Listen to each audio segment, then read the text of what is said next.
Hello students, माँ Gayatri coaching centre सिल्ठा ए channel पे आपका स्वागत है। आज हम लोग क्लास 10th के हिंदी बुक क्षितिज भाग 2 के सूरदास के पद को पढ़ेंगे। तो सूरदास जी के जो ग्रंथ थे वे 3 भागों में था, सुरसागर, साहित्य लहरी और सुरसरावली।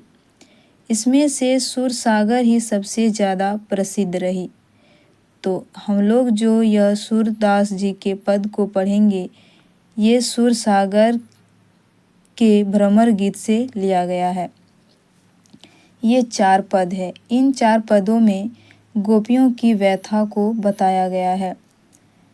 जब श्री कृष्ण वृंदावन से मथुरा चले गए और वहाँ के वे राजा भी बन गए और वहाँ से वापस नहीं आए, गोपियाँ श्री कृष्ण का इंतज़ार करती रही, क्योंकि गोपियाँ श्री कृष्ण से बहुत प्यार करती थी। काफ़ी समय बीतने के बाद श्री कृष्ण स्वयं आने के बजाय उद्धव को योग का संदेश देने भेजा। वे स्वयं नहीं आए। तब गोपियाँ उद्धव पर व्यंग करती है, साथ ही साथ अपनी विरह व्यथा को भी बताती है। इसकी व्याख्या देखते हैं। उधो तुम हो अति बड़भागी। अति मतलब बहुत, बड़भागी मतलब भाग्यशाली, भाग्यवान। यहाँ गोपियाँ उद्धव को कहती है, उद्धव तुम बहुत भाग्यशाली हो। अपरस रहत स्नेह तागाते, नाहिन मन अनुरागी। अपरस का अर्थ होता है अछूता, स्नेह से प्यार से, तागा मतलब धागा, बंधन, नाहिन मतलब नहीं, अनुरागी का मतलब उनके प्रेम में अनुरक्त नहीं हुए। इसका मतलब हुआ कि आप इतने समय तक श्री कृष्ण के पास रहे, लेकिन आप उनके प्रेम के बंधनों में नहीं बंध पाए। आप उनके प्यार को महसूस ही नहीं कर पाए। उनके प्रेम का एक भी धागा तुमको नहीं छू पाया।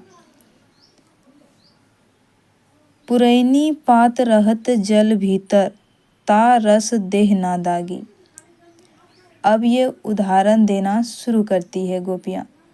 पहले तो व्यंग किया, अब ये उदाहरण देती है। पुरैनी पात मतलब कमल का पत्ता, रहत जल भीतर का मतलब वे जल के भीतर ही रहते हैं। तारस पानी, देह मतलब शरीर, दागी मतलब दाग धब्बा, यानी कि जिस प्रकार कमल पानी में खिलता है या इसके भीतर रहता है, मगर उसके पत्ते पर एक बूंद भी ठहर नहीं पाती और पानी का एक भी बूंद का दाग नहीं लगता है, उसी प्रकार तुम श्री कृष्ण के पास रहते हो और उनका प्रेम तुम्हें छू भी नहीं पाता। इस तरह गोपियाँ कटाक्ष कर रही है उद्धव पर। ज्यों जल माह तेल की गागरी, बूंद ना ताको लागी। अब दूसरा उदाहरण दे रही है। ज्यों का मतलब जैसे, जल माह मतलब जल के अंदर, तेल की गागरी, गागरी का मतलब घड़ा, जिस घड़े पर तेल लगा हो, उस घड़े को अगर जल के अंदर डाल दें तो बूंद ताको लागी, लागी मतलब लगना।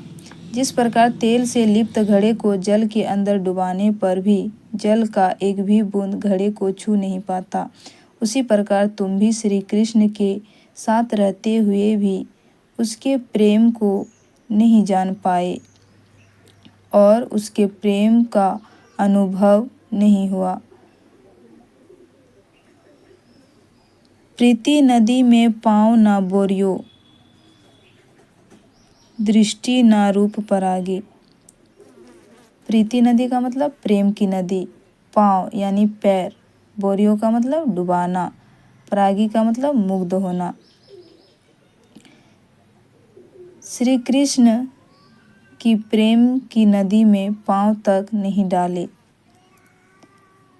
कृष्ण की जो प्यार की नदी थी, उसमें आप पैर नहीं डाले, उसके प्रेम को छू नहीं पाए। दृष्टि न रूप परागी, और आपने उन्हें देखा तक नहीं। सूरदास अबला हम भोरी, गुर चाटी ज्यों पागी। अब अपना उदाहरण देती है गोपियाँ। हम तो भोली भाली अबला नारी, कोई खास शक्ति नहीं है। हम तो उन चींटियों के समान है जो गुड़ से चिपक जाती है और उससे अलग नहीं हो पाती है और उसी में मर जाती है। तो हमारी भी परिस्थिति ऐसी ही है। हमारे लिए श्री कृष्ण का प्रेम गुड़ है और हम चींटियाँ, मतलब हम उसी में जाएंगे, उसी में डूबे रहेंगे और अंत में उसी में मर जाएंगे। गोपियों ने अपना उदाहरण चींटियों से दिया और श्री कृष्ण का गुड़ से। इस प्रकार हमारा पहला पद खत्म होता है। धन्यवाद।